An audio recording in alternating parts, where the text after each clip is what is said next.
What's going on, champ? How's it going? Jason Capital here. I just left the gym and I have a nugget of value to plunge into that beautiful big subconscious of yours. And this little nugget may just change your life today. It will certainly give you better relationships with women, with friends, with family. It will help you rise up and climb up that ladder at your industry, your work, or whatever it is. And it will increase your self-esteem. Now, those are big promises, but I assure you, I will be able to back it up, mainly because what I'm about to share with you, this nugget, as I just described, well, it's not my nugget, it's Steve Jobs' nugget. So check this out. Actually, before I go further, I just got a note to you right now. I just left the gym. And as I'm going out, there's this car coming in and there's people walking by. Maybe I saw 6 people or something.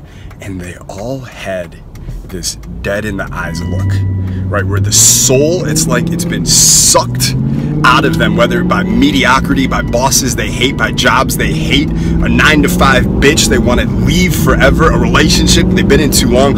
I don't know what it is that sucked them out, but you can see it. And there's nothing there. They're not excited about today. They're not excited about tomorrow. They're not excited about where they're going. They're not pumped to be fucking alive.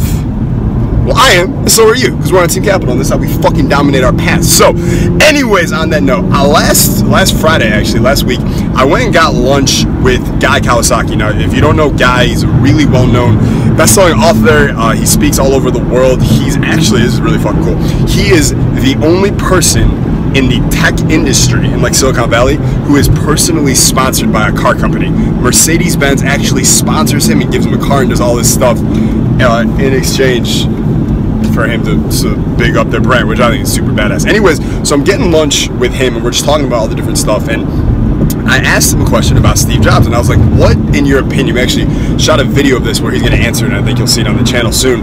But I was like, what do you think is like that one thing that Steve Jobs did that just made him stand out, that made him successful, that allowed him to leave a fucking dent in the world, not to mention, you know, become a billionaire many times over, even after failing multiple times? It's a big question, right? And he was like, this is an easy question. I'll tell you what it was. Steve Jobs, he would meet you, and let's say he asks you what you did and you tell him and he's not impressed by it, or whatever, and he goes, the truth is, anyone Steve met, Steve was almost never impressed by anybody. He thought they were all shit. He thought 99% of people were just shit. And he goes, but after meeting you for 30 seconds, your mom could be sitting right next to you and he wouldn't care. He would look at you and he would say, you're shit.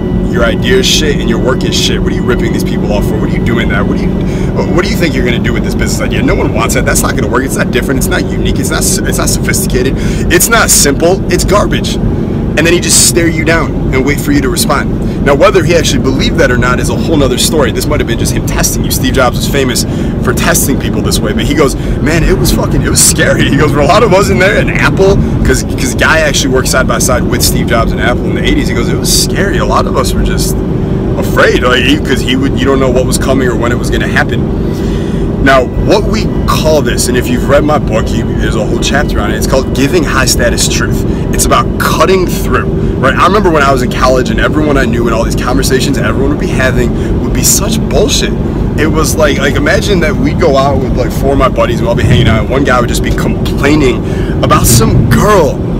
She won't text him back and he doesn't know what's going on and this and that. And everyone in the group, this is what got me, would like ask questions or like try and find possible scenarios where she still liked him, because it's like, it's not you, like she still wants you, maybe she's this, maybe she's that. And it was like everyone is clearly just walking on eggshells, just tap dancing around the real issue here. And if we all just cut the fuck through and just got to the issue and got to the core, we could accept reality for what it is in just mere minutes, and then we could all be talking about more exciting, better, stronger, more high status things.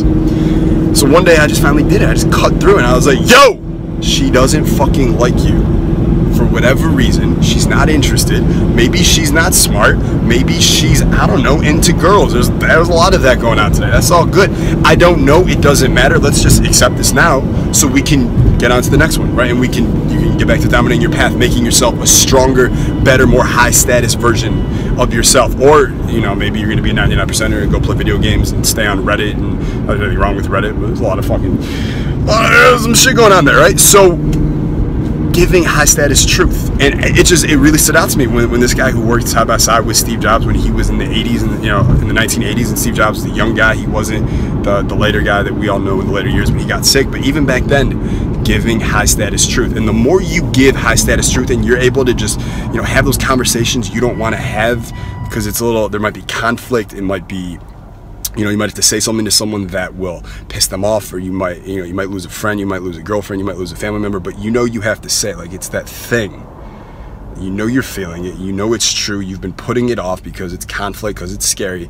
The sooner you can just cut through and just do it and just give high status truth, not only does the problem, you know, drift away and the weight is lifted off your shoulders, but every time you do that, you increase your self-esteem, because you're one of those people that says, I value my life and my path and my time so much that I don't have time to tap dance around issues. I want to be real with people. Like me, for instance, I can't do small talk. I don't do shallow talk. I'm either going to cut right through and we're going to have a deep, real fucking conversation, or I'm going to get back to dominating my path. It's not going to be any of that shit in between. And the more you can do that yourself, the better your relationships will be, the closer you'll feel, the closer connections you'll have to the people you care about. And then of course your self-esteem will go up, up, and up, because you're one of those strong, high status people who gives high status truth. I'm Jason Capital. According to the video, I missed the turn. The other person behind me is gonna miss it. Oh, they made it. So that'll do it for today. Thanks for being such an action taker in a world filled with such mediocrity. You're a badass.